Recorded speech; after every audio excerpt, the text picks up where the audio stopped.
À Casablanca, un tournoi industriel se concrétise. Safran inaugure un complexe aéronautique de nouvelle génération à Nouassar. Le 13 octobre 2025, Sa Majesté le roi Mohamed VI, accompagné de son Altesse royale le prince héritier Moulay El Hassan, a présidé la cérémonie de lancement des travaux du complexe Safran au sein de la zone Mid-Park à Nouassar. Le complexe regroupera 2 unités complémentaires, une usine d'assemblage et de test de moteurs d'avion capable de produire jusqu'à 350 unités par an. Une unité dédiée à la maintenance et à la réparation des moteurs LEAP avec une capacité de 150 moteurs par an. Le volet assemblage d'un investissement de 2,1 milliards de dirhams créera 300 emplois hautement qualifiés d'ici 2029. L'usine de maintenance, dotée de 1,3 milliard de dirhams, générera à son tour près de 600 emplois directs à l'horizon 2030.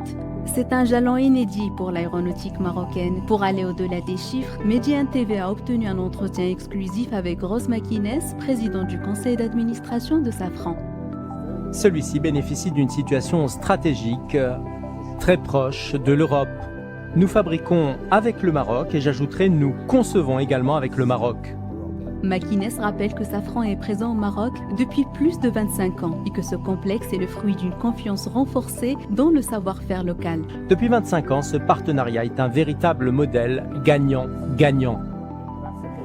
Le Maroc, situé au nord-ouest de l'Afrique, est relié à l'ensemble du continent ainsi qu'aux compagnies aériennes européennes et du Moyen-Orient.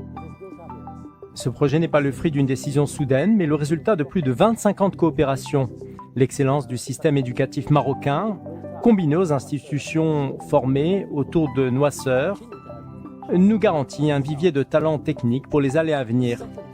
C'est un signal fort, un véritable saut d'approbation au plus haut niveau.